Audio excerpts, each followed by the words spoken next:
Alhamdulillah, alhamdulillahilladzi arsala rasulahu bil huda wa dinil haq liyudhhirahu 'ala dini kullih wa kafa billahi shahida. Asyhadu an la ilaha illallah wahdahu la syarika lah wa asyhadu anna Muhammadan 'abduhu wa rasuluh la nabiyya ba'dah. Allahumma salli wa sallim ala sayyidina wa habibina wa maulana Muhammad wa ala alihi wa sahbihi ajma'in, amma ba'du. Hadirin hadirat para jamaah, Bapak Ibu sekalian rahimakumullah.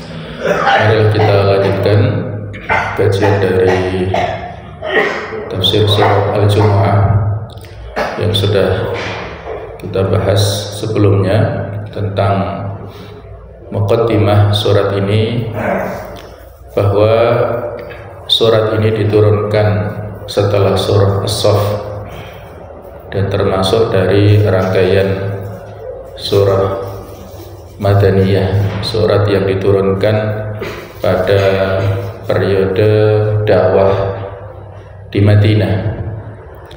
Dan tema pembahasan yang ada di surah Al-Jumu'ah juga mirip dengan pembahasan yang ada di surah As-Saff dengan gaya bahasa yang agak berbeda. Ada sentuhan-sentuhan baru, dan di sana juga disebutkan tentang kesinambungan risalah.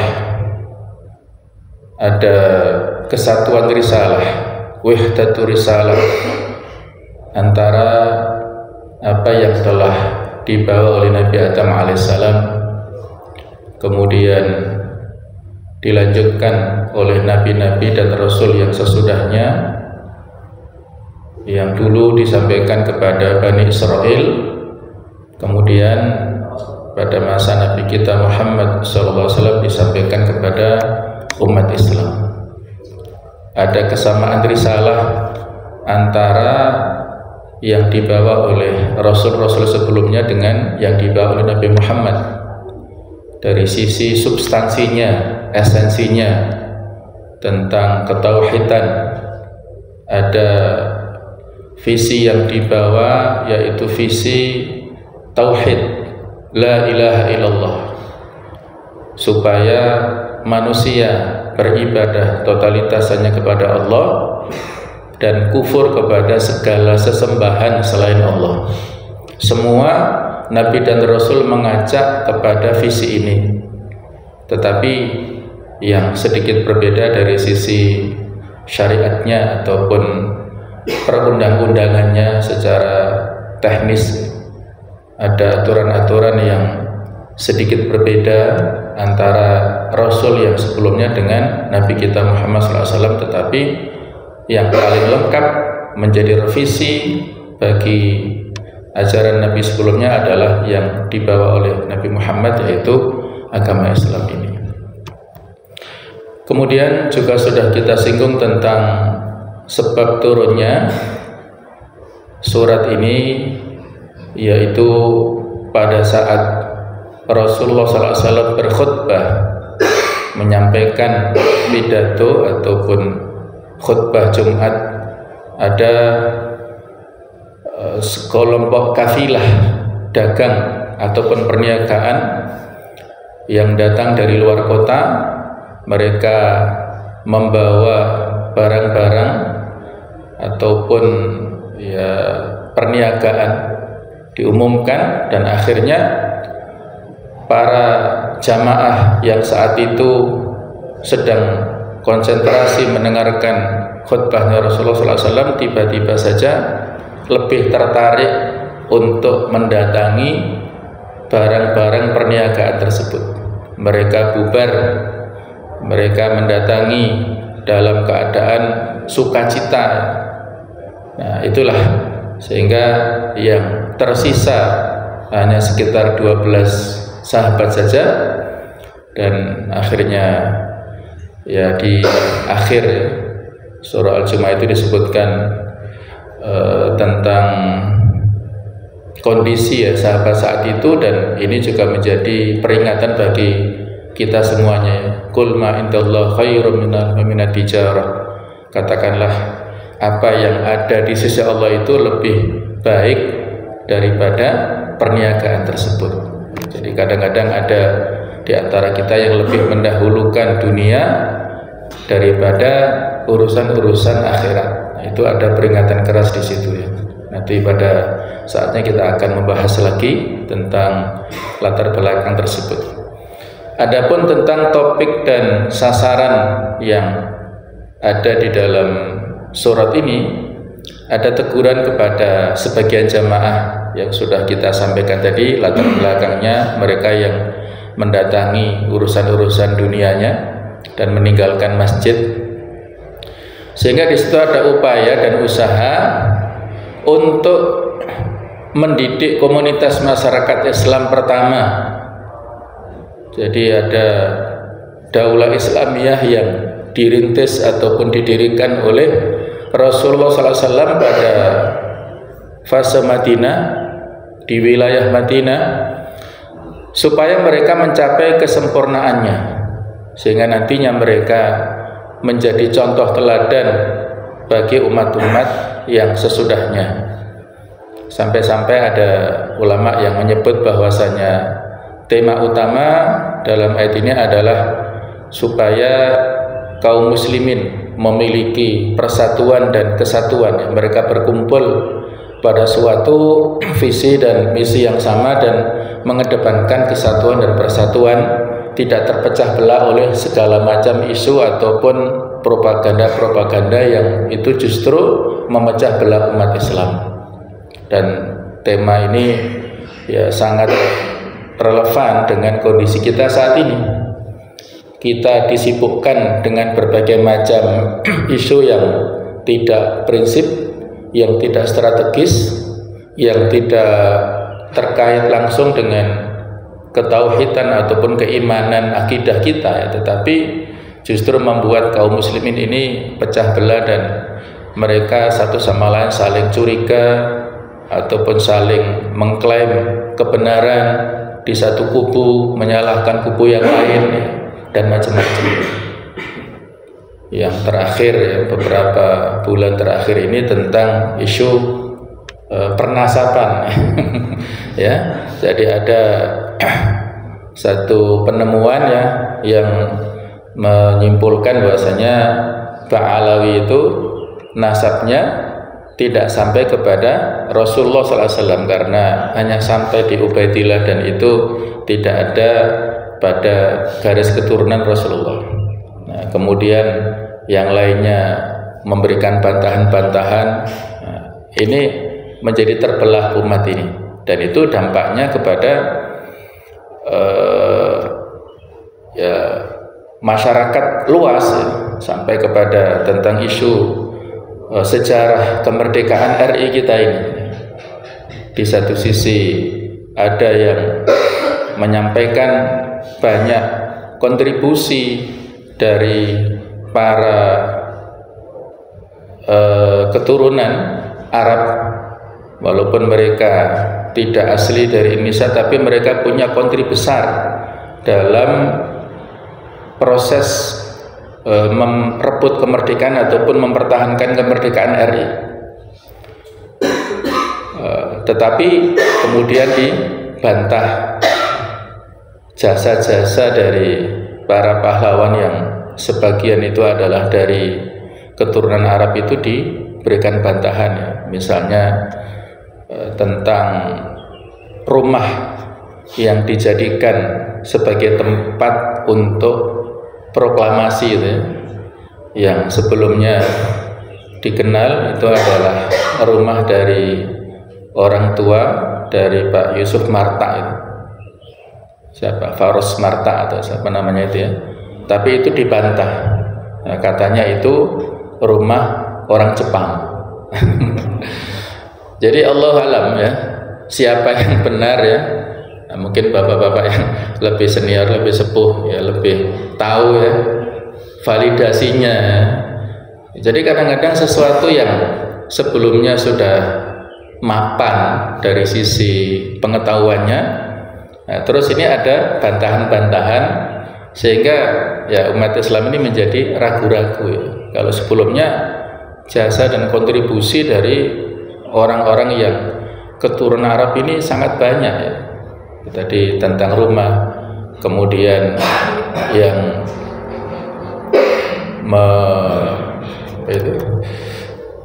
kakeknya Pak Anies Baswedan itu ya, yang buat apa itu, beliau punya jasa apa itu? Apa ada lagi bendera ya, bendera merah putih dari Habib Idrus ya Al-Jufri. Kemudian yang ngarang itu Hari Merdeka itu ya, itu Mutahar ya, itu juga Habib juga, keturunan Arab juga ya. Jadi itu sebenarnya sekarang dijadikan pro kontra ya. Akibat itu tadi pembelahan-pembelahan yang ada di umat Islam. Jadi itu isu-isu yang ada di masyarakat yang menjadikan kaum muslimin ini satu sama lain saling curiga dan tidak percaya. Nah, itulah ya PR kita lebih banyak saat ini. Kemudian tentang metode analisis arahan yang ada dalam surat ini, yaitu ada di sana proses mubahalah ataupun tantangan melawan orang-orang Yahudi supaya kalau mereka itu benar-benar memiliki dan meyakini kebenaran, maka supaya mereka mengharapkan kematian. Akan ada ancaman di sana, bagi yang batil akan mendapatkan hal yang madharat. Kemudian juga diingatkan tentang isu kematian, bahwa tidak ada seorang pun yang bisa lari daripada kematian. Dan hakikat ini harus stabil dan permanen dalam jiwa orang-orang yang mengemban amanah dari Allah Ta'ala di muka bumi ini, agar mereka nantinya siap melaksanakan taklif pembebanan syariat. Jadi mereka istiqomah di jalan kebenaran.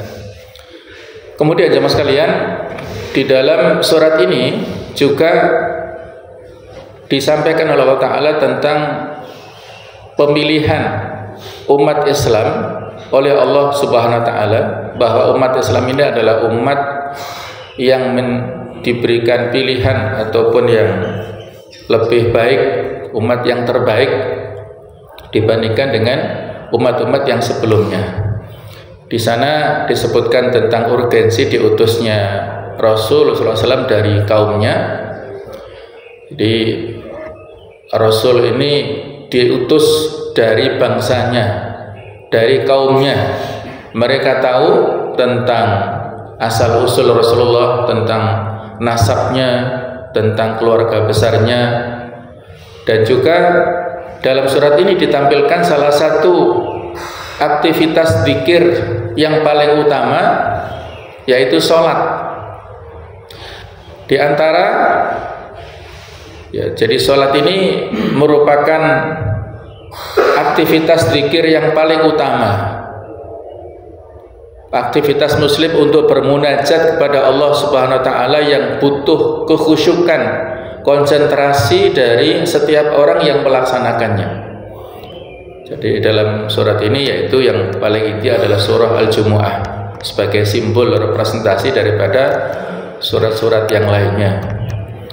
Dan dalam surat ini disebutkan tentang 4 sifat Allah Subhanahu wa Ta'ala, yaitu Al-Malik, Raja yang memiliki segala sesuatu sehubungan dengan perniagaan di dalam masyarakat.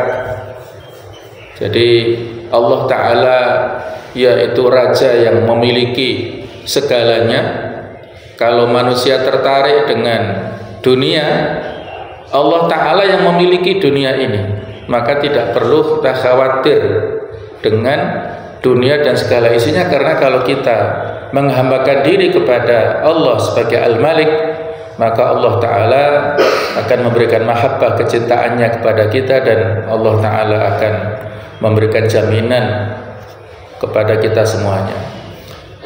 Yang kedua yaitu sifat Al-Quddus, Maha Suci. Setiap yang ada di langit, ruang angkasa dan bumi ini mensucikan Allah Ta'ala, dan kita semua wajib untuk membersihkan diri dan mengarahkan kepadanya dari segala macam kalimat, perilaku dan sikap yang bisa mengurangi kesucian ataupun keagungan Allah Subhanahu wa taala. Jadi sebenarnya jamaah sekalian, kita punya adab-adab, kewajiban, etika yang harus kita tunaikan kepada Allah Ta'ala. Di antaranya adalah ta'zimuhu wa taqdisuhu wa tauhiduhu. Kita ini ingin ataupun diwajibkan untuk mengagungkan, mensucikan, mentauhidkan Allah Ta'ala. Bagaimana caranya kita mensucikan, mengagungkan?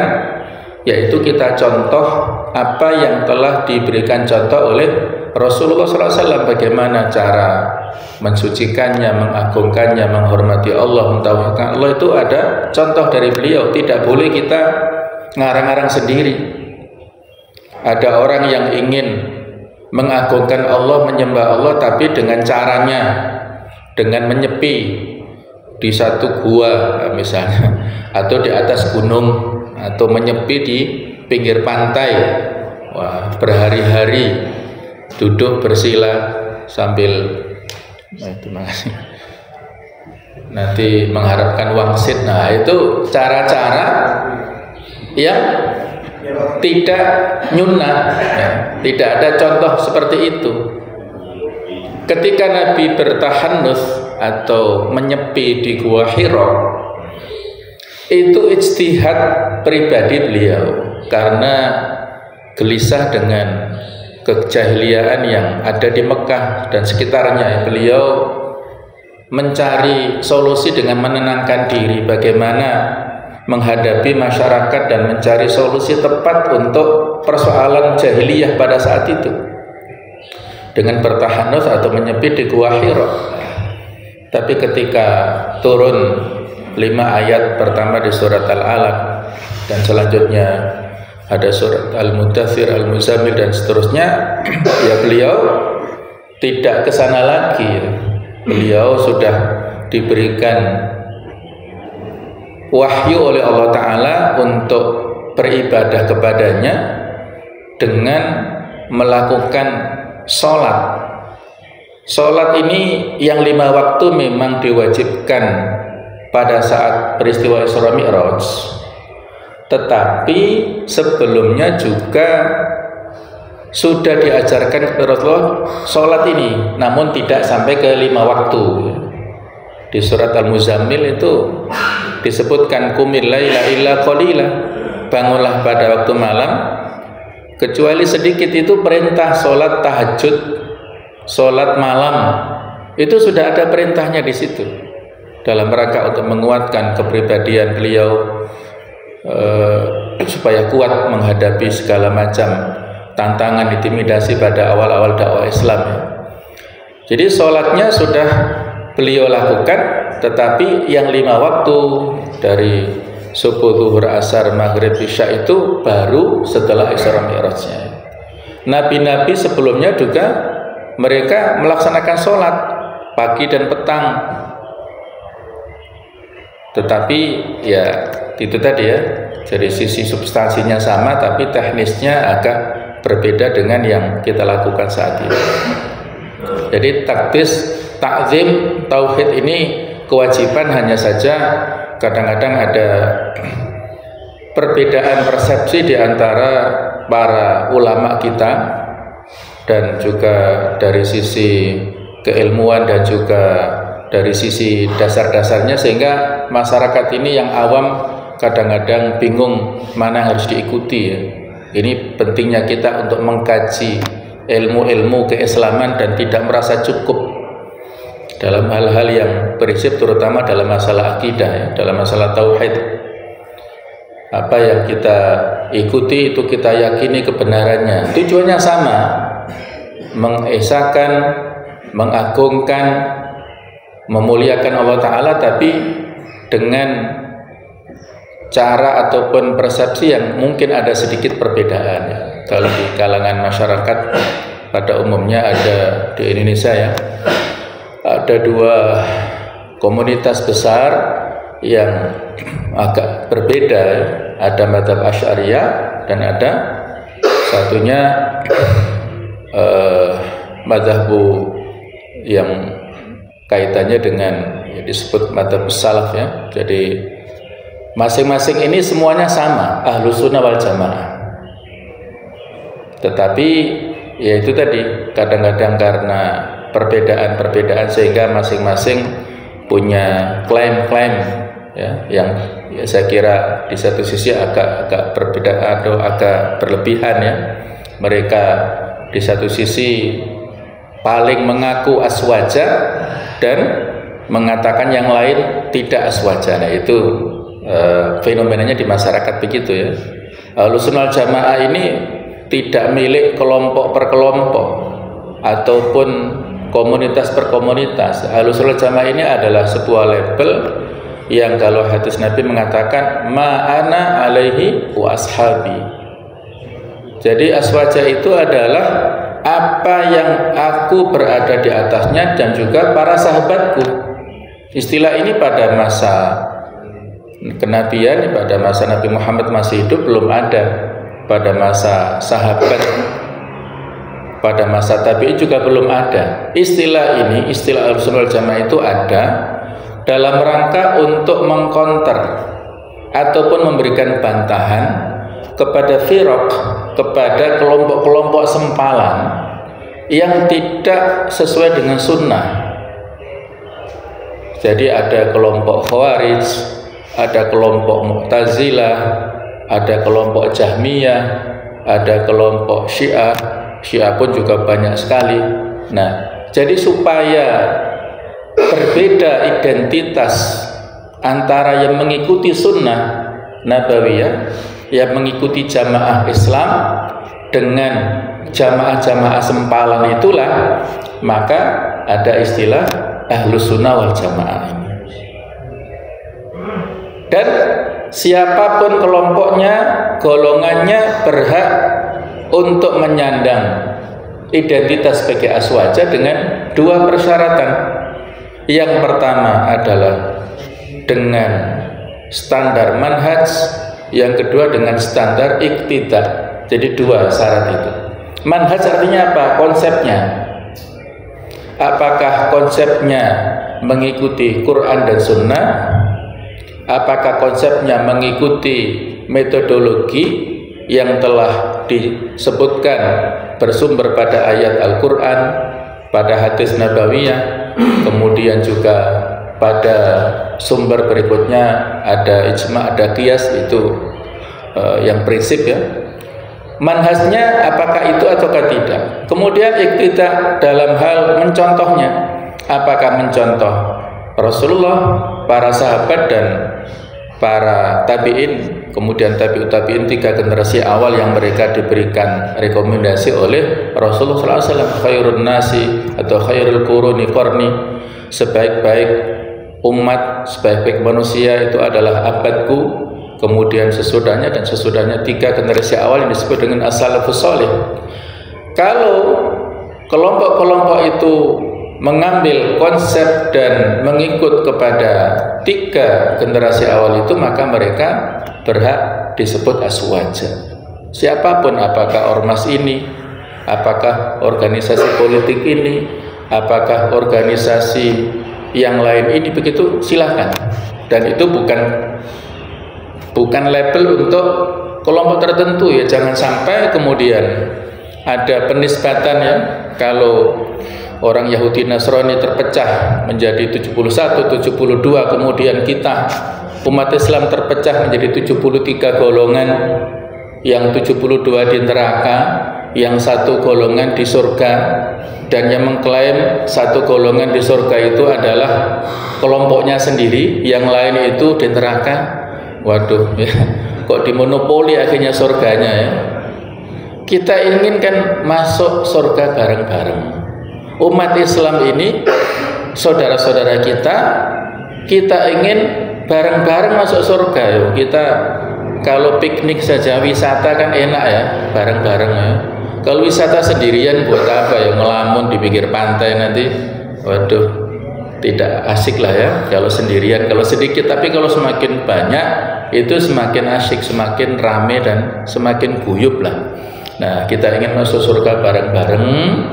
Bagaimana caranya? Yaitu tadi ya, mengikuti manhaj Rasul dan para sahabat dan kita contoh mereka. Baik ya. Jadi itu pembahasan tentang masalah konsep di antara kaum muslimin. Ya, kita dalam hal tauhid ya, kalau ada perbedaan mazhab Asy'ariyah dalam mentauhid Allah Ta'ala itu 3. Ada tauhidul zat, mentauhidkan Allah dalam hal fisiknya, zatnya. Yang kedua tauhidus sifat, mentauhidkan Allah Ta'ala dalam hal sifatnya. Yang ketiga adalah tauhidul af'al, mentauhidkan Allah Ta'ala dalam hal perbuatan-perbuatannya. Nah, dengan dalil-dalil ya masing-masing, yaitu kalau zat fisik itu adalah di Al-Ikhlas, qul huwallahu ahad, Allah secara fisik itu ahad, esa, tidak boleh kita gandakan.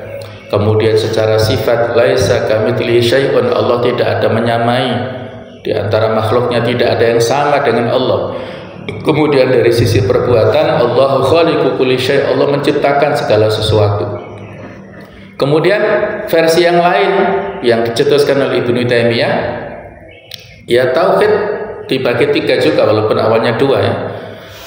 Ada tauhid uluhiyah, yaitu tauhid dalam bab ibadah.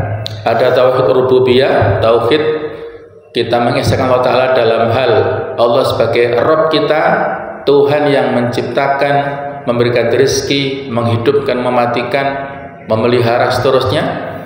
Kemudian tauhidul asma wa sifat, kita esahkan Allah Ta'ala dalam hal nama dan sifat-sifatnya.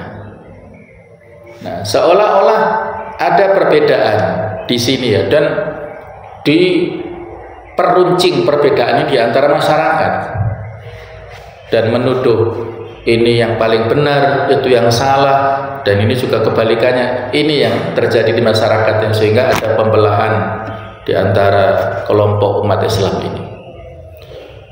Yang sebenarnya kalau kita cari titik temu itu nantinya akan ketemu ya.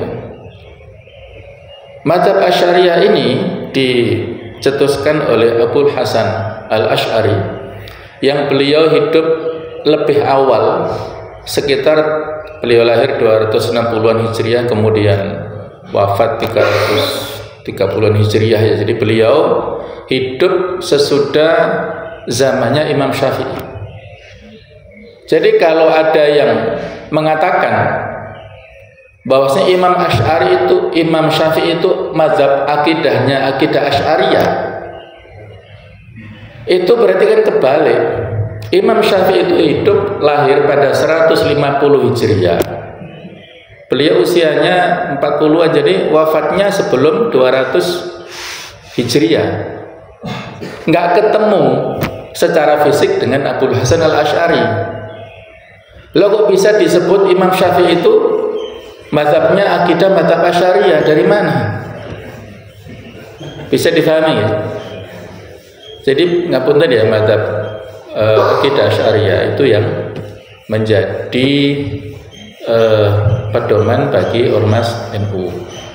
Jadi mazhab NU itu mazhab akidahnya Asy'ariyah dari sisi akidah, kemudian dari sisi fikihnya mazhab Syafi'i, dari sisi tasawuf Imam Ghazali, dan ada Junaid Al-Baghdadi. Jadi akidah Syariah Maturidiyah itu mirip-mirip.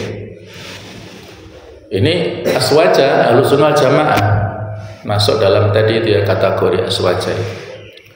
Kemudian kalau Ibnu Taimiyah itu baru 5 abad sesudah Abul Hasan Al-Asy'ari, jadi relatif lebih datang belakangan. Yang mana Ibnu Taimiyah lebih rinci dalam membuat klasifikasi dan definisi-definisi supaya mengkonter ya. Jadi dinamika ilmu kalam itu ya dalam pada saat Ibnu Taimiyah hidup itu relatif ya berkembang lah ya, dan ya di sana sini juga ini ya, sehingga beliau ya membuat istilah-istilah yang tujuannya itu tadi untuk memudahkan sebenarnya, dan ada kemiripan di situ ya. Ada kemiripan dalam pembagian tauhid. Kalau di dalam 3 macam tauhid yang dicetuskan Asy'ariyah itu tidak ada tauhid ibadah, karena dari definisi sebenarnya sudah dicakup. Tauhid itu definisi Asy'ariyah adalah tauhidul ma'bud minal abid. Jadi mentauhidkan zat yang diibadahi dari hamba Allah yang mengibadahinya. Itu tercakup di situ ya, sehingga kalau dalam hal zat, sifat dan af'alnya itu tidak masuk tauhid uluhiyah, karena di situ sudah masuk pada definisinya. Nah, kalau Ibnu Taimiyah itu ada memfokuskan pada tauhid uluhiyah, yaitu tauhidul ibadah, karena fenomenanya ada orang-orang yang pada saat dia mengakui Allah sebagai penciptanya, Allah sebagai pemberi rezeki, tapi kalau saat doa mintanya ke selain Allah. Nah, itu fenomenanya ya. Dia sholat di masjid, tapi kalau sedang mencari rezeki pergi ke gunung-gunung tertentu ya, untuk mencari pesugihan. Nah, itu kan bertentangan antara yang diyakini dan perbuatannya. Nah, itulah yang ingin difokuskan ya, supaya umat Islam ini tidak salah jalan. Nah, tujuannya kan semuanya baik ya. Tujuannya untuk memuliakan, mengagungkan, mensucikan Allah, tapi ada sedikit bisa dikatakan sedikit ataukah ini Allah alam di masing-masing ini soalnya sama-sama kerasnya. Nah, kalau kita mengikuti keras sana keras ini menjadi susah umat ini. Kita yakini yang paling nyaman di mana, dan kita apalagi dalam sifat-sifat, waduh itu perbedaannya luar biasa ya. Nah, kemudian jemaah sekalian, Allah Ta'ala memiliki sifat Al-Aziz yang maha perkasa. Ini kaitannya dengan mubahalah yang diserukan, yang diperintahkan Allah Ta'ala, qul ya ayyuhalladzina hadu in za'amtum annakum awliya'ulillah itu. Jadi Allah Ta'ala memerintahkan kepada Nabi untuk menantang kepada orang-orang Yahudi, kalau mereka mengklaim umat yang paling benar, umat yang paling dicintai Allah Ta'ala, maka silahkan mengharap kematian. Nah, pasti mereka nggak akan mau ya, mereka nggak berani menerima tantangan itu. Allah Ta'ala zat yang maha al-aziz, maha perkasa, dan pada saat yang sama Allah maha al-hakim, zat yang maha bijaksana. Ini sehubungan dengan pilihan Allah Ta'ala kepada masyarakat Arab yang al-ummiyin. Mereka adalah masyarakat yang disebut buta huruf ya, agar mereka terpilih menjadi umat yang disitulah diutus seorang Rasul yang membacakan ayat-ayat, mengajarkan, mensucikan jiwa mereka. Semua itu adalah keserasian-keserasian yang kaitannya dengan sifat lembut dan momen-momen yang serasi, yang itu kaitannya dengan sifat Al-Aziz ini. Kemudian jemaah sekalian, ada kata-kata al-ummiyin. Jadi orang-orang Arab itu disebut sebagai orang-orang yang buta huruf.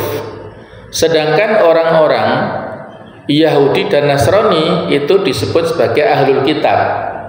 Nah, dari nama ini seolah-olah menggambarkan ya, semacam positioning ya. Jadi mereka karena sebutan dengan nama ahlul kitab itu seolah-olah memposisikan lebih tinggi daripada orang-orang yang buta huruf atau al-ummiyin ini. Mereka membuli atau memojokkan masyarakat Arab karena disebut al-ummi atau al-ummiyun, al-ummiyin ini, dan mereka adalah ahlul kitab. Posisi ahlul kitab mereka merasa lebih tinggi daripada orang-orang yang tidak bisa menulis dan membaca itu. Itulah ya. Orang yang tidak bisa menulis sebagai orang yang disebut ummi, ini dinasabkan kepada kondisinya ketika dilahirkan ya, pada golongan mereka, yaitu jadi seorang rasul juga seorang rasul yang ummi, tapi ada hikmah di balik keummian Nabi Muhammad SAW itu. Nah, jemaah sekalian, tentang rasul terakhir ya, orang-orang Yahudi itu menunggu tentang kedatangan Nabi akhir zaman ya, sehingga ketika mereka terusir dari negeri Palestina ya. Mereka ini tersebar dan di antara tujuannya itu yaitu di Madinah. Mereka banyak yang datang ke Madinah. Sebelum Nabi hijrah ke Madinah, orang-orang Yahudi sudah ada di sana. Mereka eksodus dari Palestina waktu itu ya, kurang lebih ada ahli sejarah mengatakan 100 tahun lah sebelum Nabi hijrah itu sudah ada orang-orang Yahudi dari Palestina yang tinggal di Madinah. Tujuannya mereka untuk menyambut Rasul akhir zaman. Karena di kitab-kitab mereka disebutkan Rasul akhir zaman ini nanti datang ke Madinah, yang enggak disebutkan secara eksplisit tapi disebutkan ciri-cirinya. Nanti datang di sebuah kawasan yang di situ banyak pohon kurmanya, yang ciri-cirinya itu persis seperti kondisi Madinah secara geografis gitu. Sehingga mereka meyakini pasti datang ke situ ya. Kita ingat bagaimana cerita Salman Al-Farisi pada saat pengembaraannya mencari kebenaran dari Persia, kemudian sampai ke Khorasan, sampai ke Syam, dan sampai ke Madinah. Karena memang informasinya Rasul akhir zaman itu nanti posisi tempat tinggalnya setelah dilahirkan di Mekah itu akan berhijrah ke Madinah ini. Jadi orang-orang Yahudi sudah siap-siap berancang-ancang untuk menyambut Rasul akhir zaman yang ada, yang tinggal nantinya di Madinah. Nah, tetapi pada saat mereka mengetahui ternyata Rasul yang dinanti-nantikan datang pada akhir zaman ini bukan keturunan dari Bani Israel, dari Nabi Yakub, tapi keturunan dari Nabi Ismail, mereka itu tidak mau menerimanya, enggan untuk menerimanya. Ada di antara contoh para pembesar pendeta Yahudi ya, pada saat Nabi sebelum datang ke Madinah itu ya luar biasa komitmennya, memerintahkan kebaikan, kemudian melarang keburukan, pokoknya luar biasa dalam hal berdakwah versi mereka. Tetapi anehnya pada saat ketemu ataupun pada saat Nabi datang ke Madinah, orang ini atau pendeta ini mengingkarinya. Itu kan aneh sekali, dan akhirnya jauh dari apa yang didakwakan sebelumnya. Itu banyak orang-orang seperti itu ya, dan hanya sedikit sekali orang-orang yang mereka itu paham dengan kitab Taurat, yang termasuk di antara pemuka-pemuka agama orang Yahudi yang bisa objektif menerima dakwah Islamiyah itu.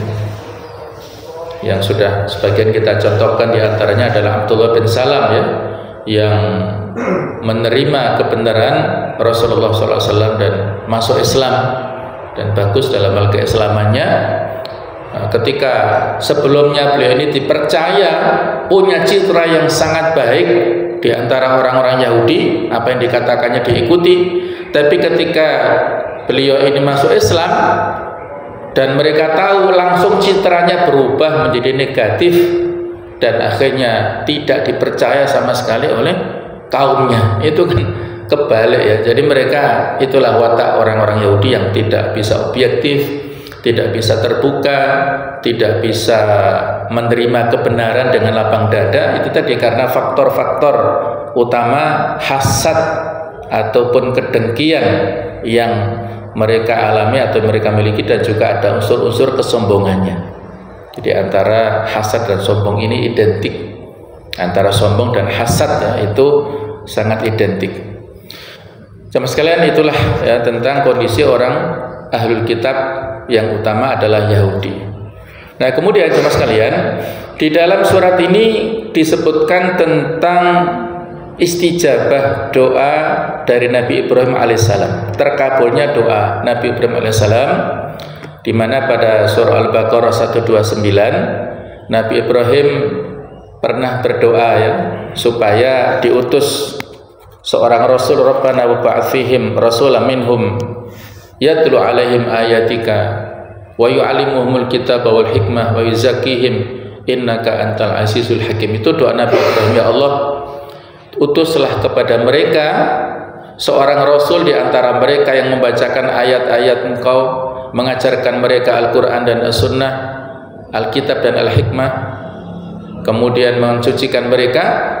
Sesungguhnya Engkau adalah Zat yang maha perkasa lagi maha bijaksana. Jadi ini doanya Nabi Ibrahim yang diijabah oleh Allah Ta'ala. Lahir seorang Rasul akhir zaman di Makkah, yang saat itu Nabi Ibrahim meletakkan putranya Nabi Ismail bersama istrinya yang akhirnya berkembang luas ya, menjadi komunitas besar di Makkah itu.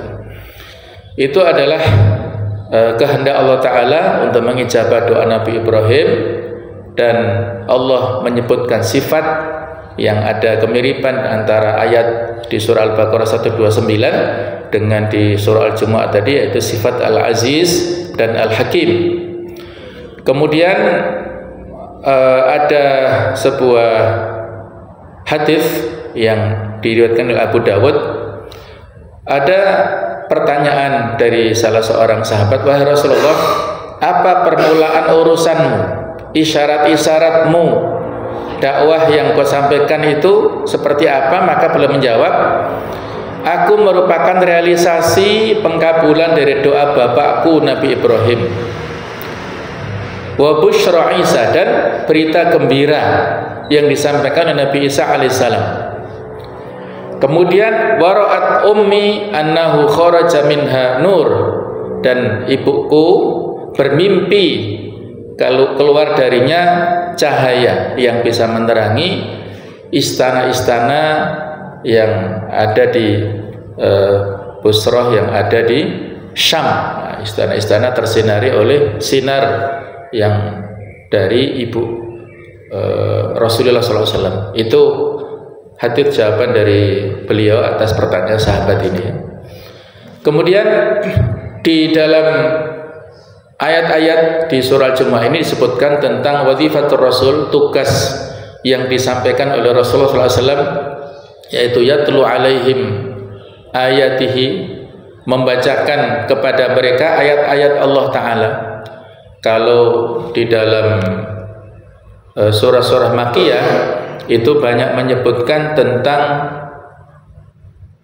fokus kepada ayat-ayat masalah akidah, masalah surga dan neraka, tentang masalah balasan, supaya sentuhan-sentuhan keimanan yang menjadi stressing dakwah di fase Makkiyah ini, itu yang disampaikan dalam ayat-ayat untuk menjadi peringatan orang-orang kafir Quraisy. Mereka faham tentang ayat Al-Quran yang itu berbahasa Arab, mereka punya kemampuan untuk memahaminya dan tertantang untuk menyainginya, tapi mereka tidak mampu. Itulah kemujizatan yang ada dalam Al-Quran.